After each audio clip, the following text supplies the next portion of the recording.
chagrin, Christine has about every trait that she wishes she could have physically that we've seen in the earlier books, and wished to have raven hair and violet eyes and stuff like that. And that is what Christine possesses. And so Anne has to do a little bit of self-reflection about why this bothers her so much if she doesn't actually want to marry Gilbert in the first place. And things continue to change around Anne. Things are not the same as her childhood in Green Gables. Her friend Philippa, who was the class flirt, she is now engaged to be a pastor's wife. Diana Barry, who's soon to be married to her love, Frederick. And Gilbert has not written or visited Green Gables once all summer after Anne has turned him down until Diana's wedding. And Diana is no longer Diana Barry. And we've seen Anne going through some of this nostalgia. She would no longer have the story writing club or the Avonlea Improvement Society.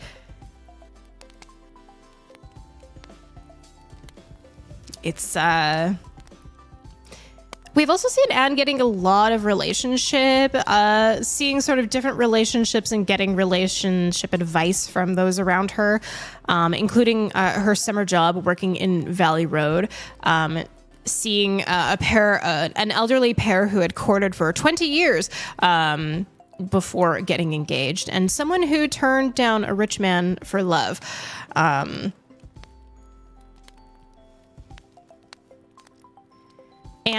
last week, we did in fact see Roy starting to signal his intentions here. His family is coming to meet Anne, and it was a bit stiff. It's a bit awkward. They clearly think that Anne is beneath their son, all but one sister, Dorothy, who does seem to be fond of Anne. But Anne is quite charming, and she's trying her best here. And coming to a close, our reading last week, all of our students have received their Bachelors of Arts, their BAs.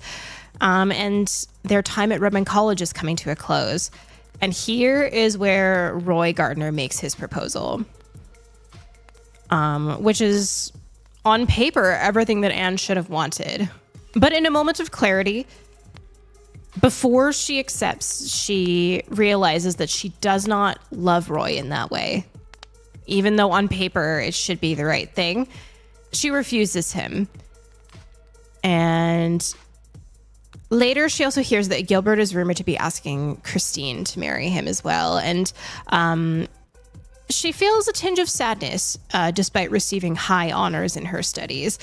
And she definitely receives some rebuking from her friends for wasting Roy's time and for turning down what on paper is the perfect man. So, coincidentally, both of our stories that we read, our warm-up tale of Anne of the Island and our adults main story of North and South, dealt with a lot of unwanted proposals. And it's very interesting that these were both sort of picked. All of our books are voted on by the community, but it's been a common sort of thread here of women who have to make a strong stance and say no thank you.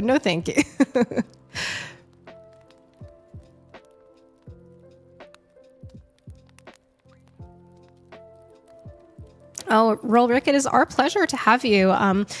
We always put on our little fireplace every Tuesday and read books.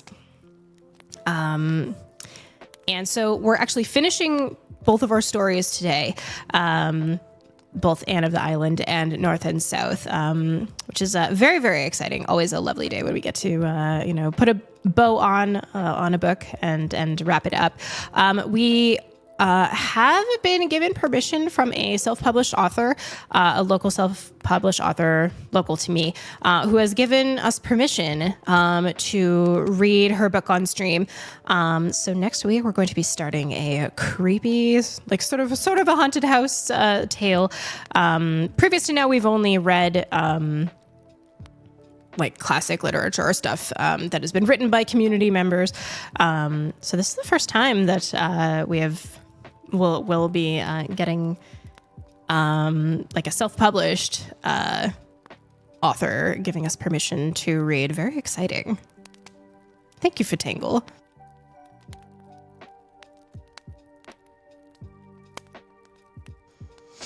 Okay. Why don't we get our Anne music going on?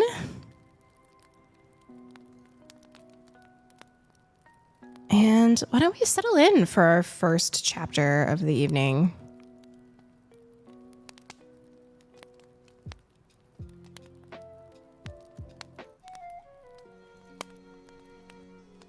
From one Final Fantasy song to another, I see. All right. Let us begin. Chapter 39 deals with weddings.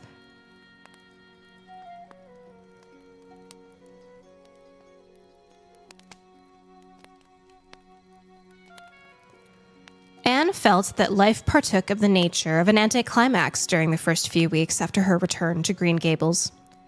She missed her merry comradeship of Patty's Place. She had dreamed some brilliant dreams during the past winter, and now they lay in the dust around her.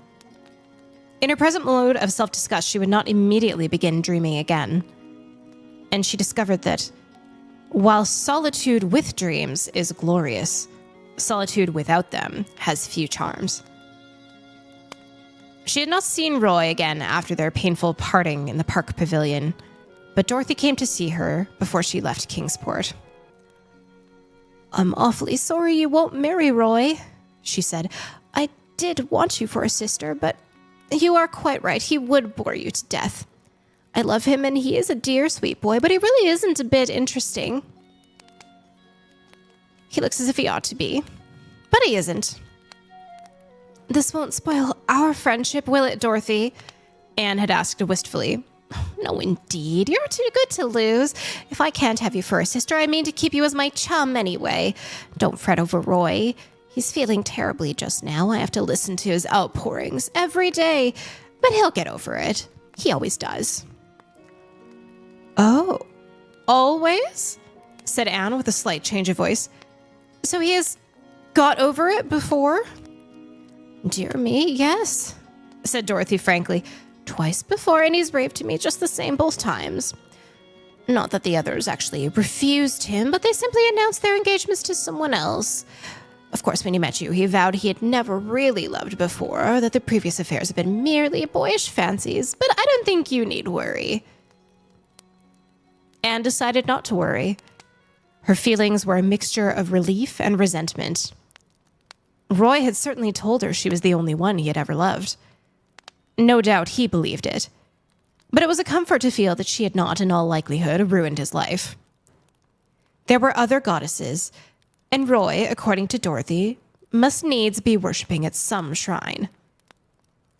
Nevertheless, life was stripped of several more illusions, and Anne began to think drearily that it seemed rather bare.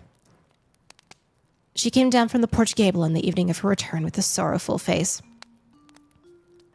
"What has happened to the old Snow Queen, Marilla?" "Oh, I knew you'd feel bad over that," said Marilla. "I felt bad myself. The tree was there ever since I was a young girl. It blew down in the big gale we had in March. It was rotten at the core." "I'll miss it so," grieved Anne. "The porch gable doesn't seem the same room without it. I'll never look from its window again without a sense of loss. Oh, I never came home to Green Gables before, where Diana wasn't here to welcome me." "Diana has something else to think of just now," said Mrs. Lynde significantly.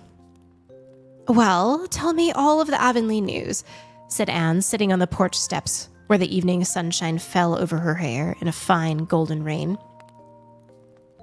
"There isn't much news except what we wrote you," said Mrs. Lynde.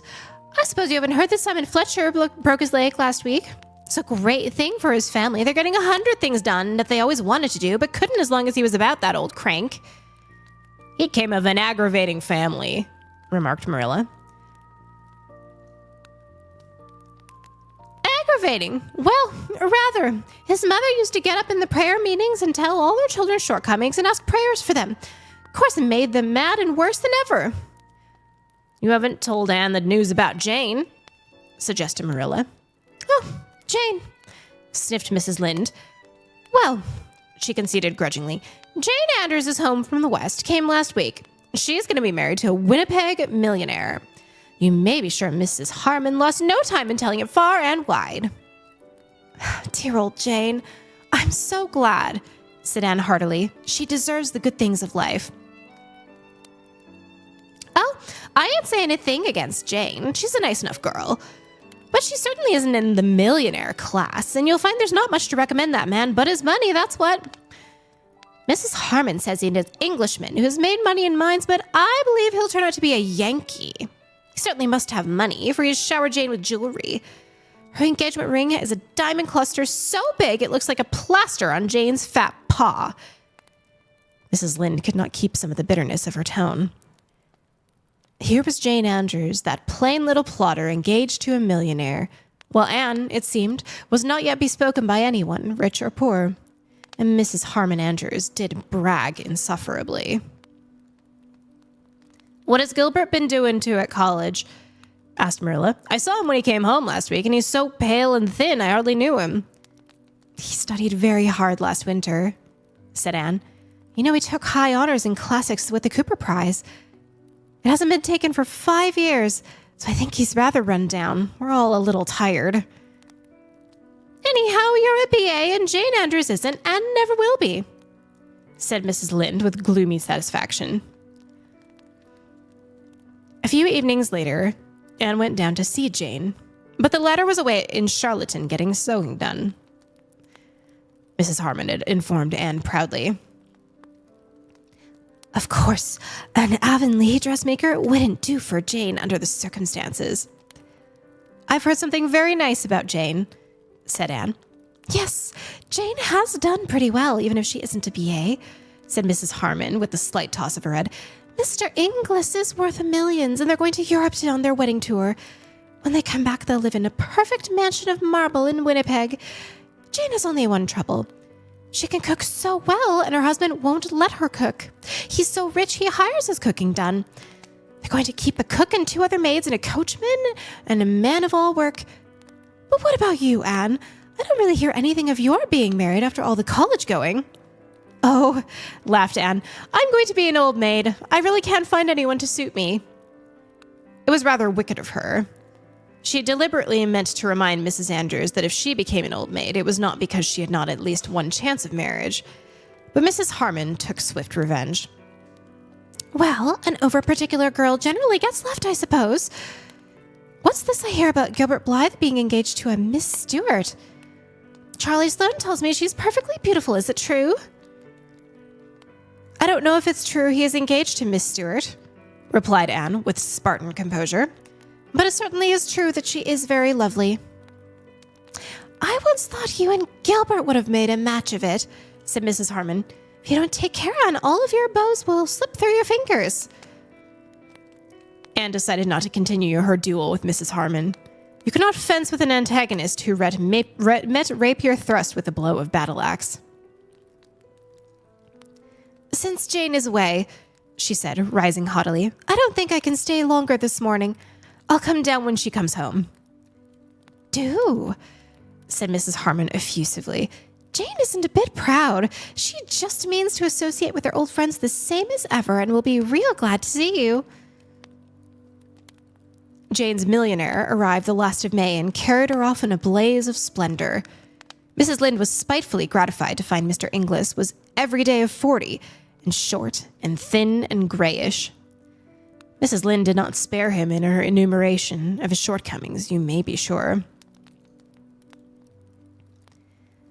It will take all his gold to gild a pale like him, that's what, she said.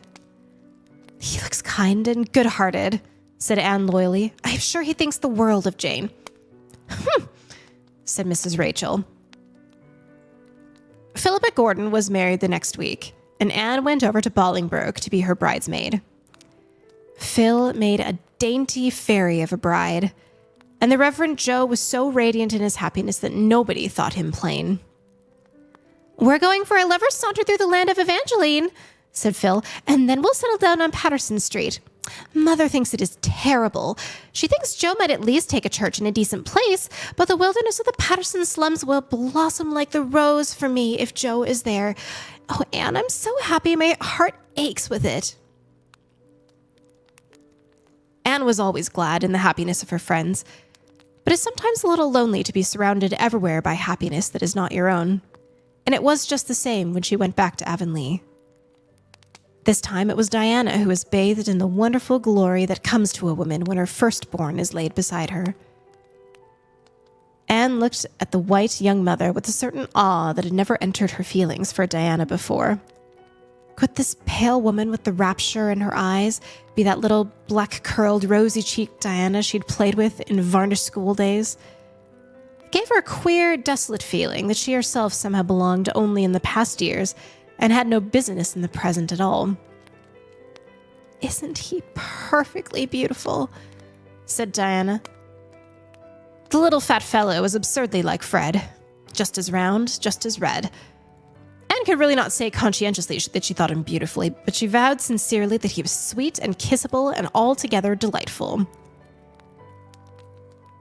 "Before he became, I wanted a girl so I could call her Anne," said Diana. "But now that little Fred is here, I wouldn't exchange him for a million girls.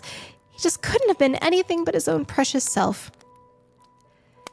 "Every baby is the sweetest and the best," quoted Mrs. Allen gaily. "If little Anne had come, you'd feel just the same about her."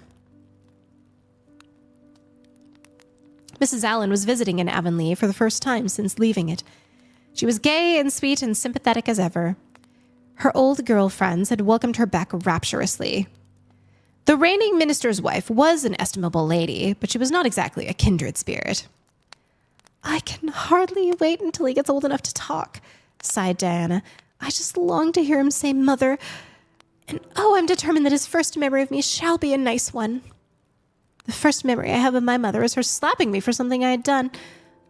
I'm sure I deserved it, and mother was always a good mother, and I love her dearly, but I do wish my first memory of her was nicer.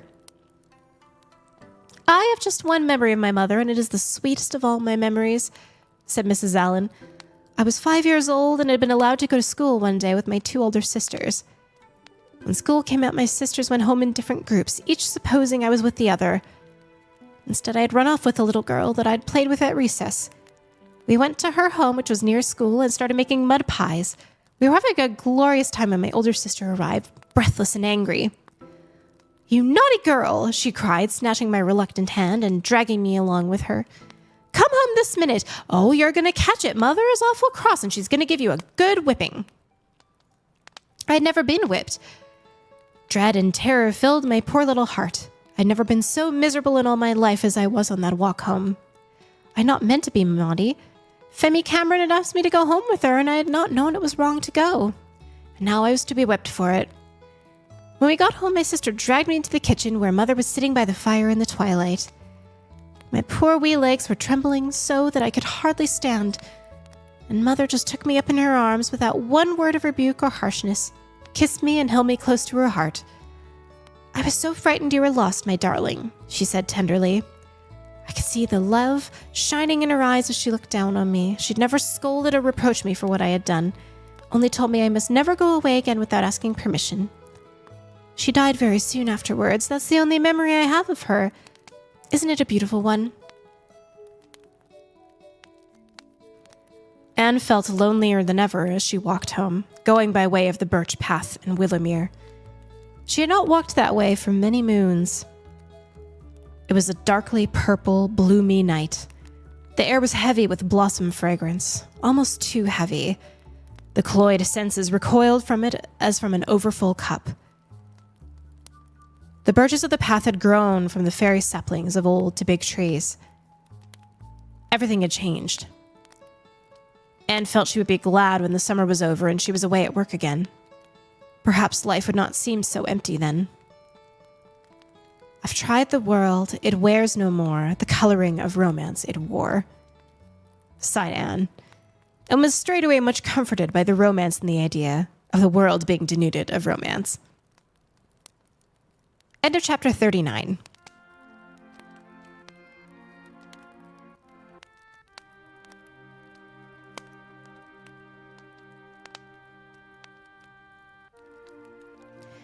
Oh dear, poor Anne. I think she just can't quite find the thing that feels right now. And it's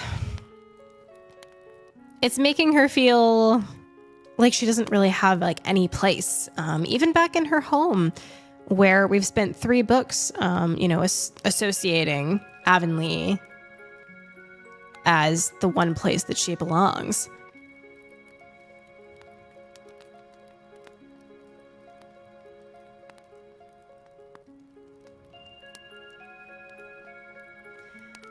We are pretty close to our battle going, so we're gonna flip on over there, and we'll start up our next chapter once we run this battle. So we have a couple minutes to chat about our book a little bit here.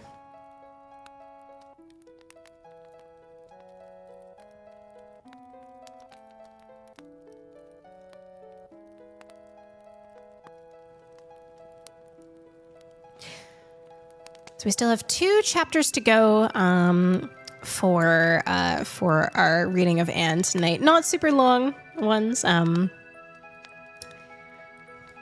Pretty much all of our chapters are like on the shorter end of everything tonight. And at the very end, we'll be doing our Halloween tradition of reading The Raven. Normally, we would kind of stretch this out into like a whole Halloween reading sesh. We've read some scary stories, lots of like Edgar Allan Poe. We've done The Fall of the House of Usher, The Pit and the Pendulum, The Telltale Heart. We've read The Yellow Wallpaper, The Monkey's Paw. Some of those ones here. But it kind of lined up so perfectly that we'd be finishing both of our books today that it worked out well.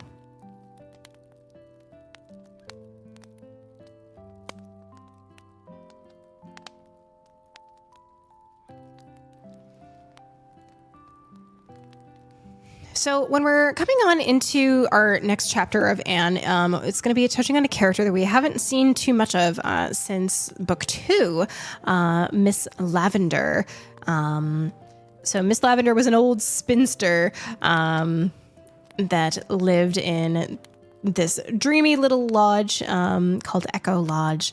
And it was discovered that Anne's favorite pupil when she was teaching school, Paul Irving, Paul Irving's father was a widower, and he and Miss Lavender sort of met through Anne, and it turned out that they had courted once upon a time, and so they sort of had a second chance romance in the previous book.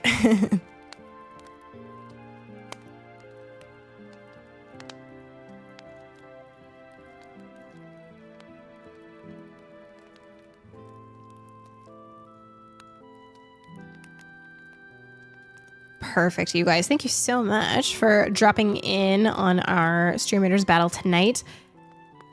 I'm going to give us a stronghold. Let's go take him out.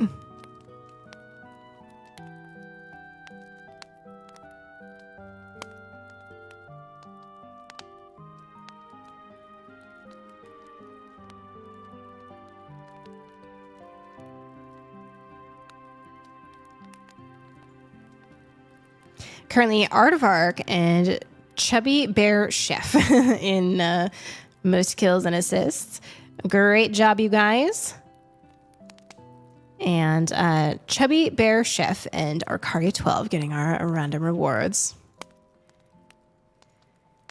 So let's see. We have a choice of a question mark battle, which we generally do enjoy. But yeah, we're gonna go for the chest. So this one is a loyalty skin chest, you guys.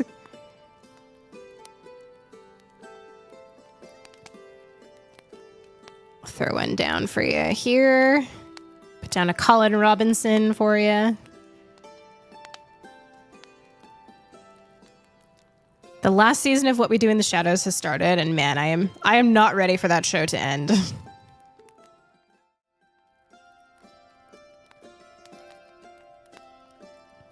I'm enjoying some of the narrative tricks that they're doing to be like, and then everything went back to normal.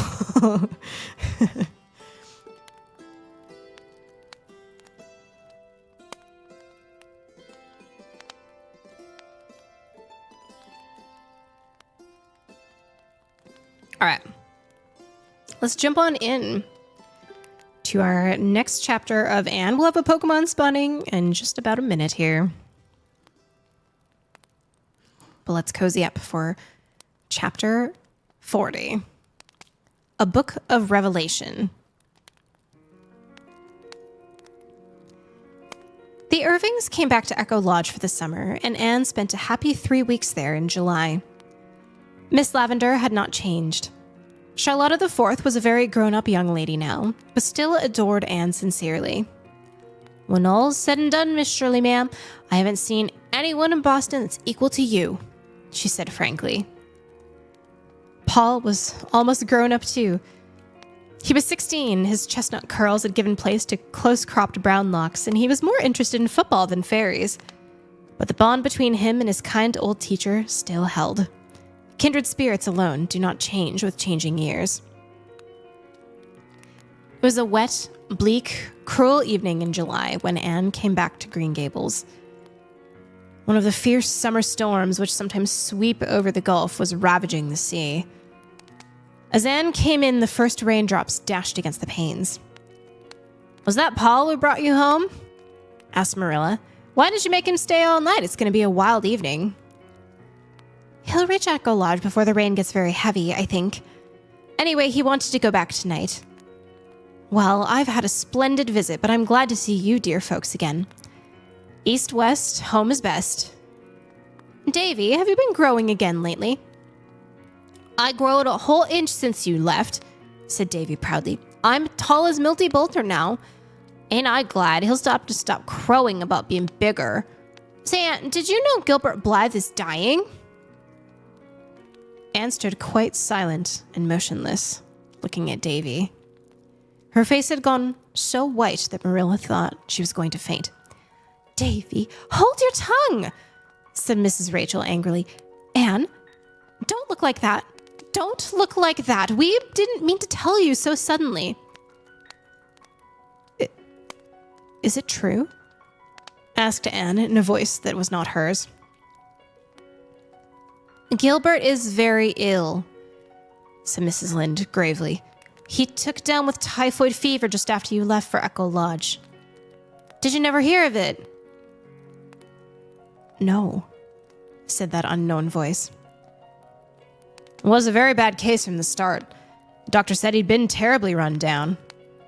They have a trained nurse and everything's been done. Don't look like that, Anne.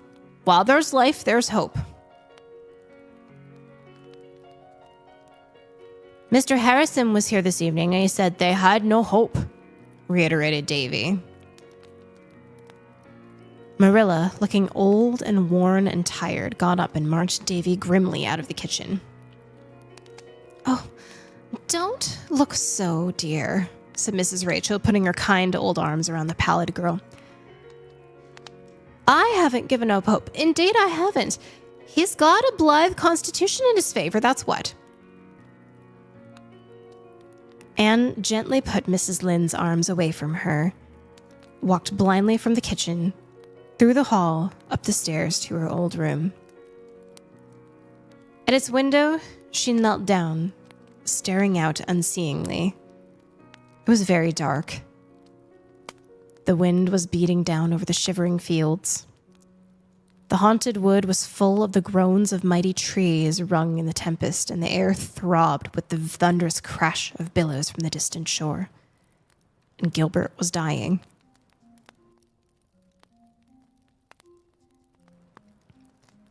There is a book of Revelation in everyone's life, as there is in the Bible. Anne Anne read hers that bitter night, and she kept her agonized vigil through the hours of storm and darkness. She loved Gilbert, had always loved him. She knew that now. She knew she could no more cast him out of her life without agony than she could have cut off her right hand and cast it from her. And the knowledge had come too late. Too late even for the bitter solace of being with him in the last. If she had not been so blind, so foolish, she would have had the right to go to him now. But he would never know that she loved him. He would go away from this life thinking she did not.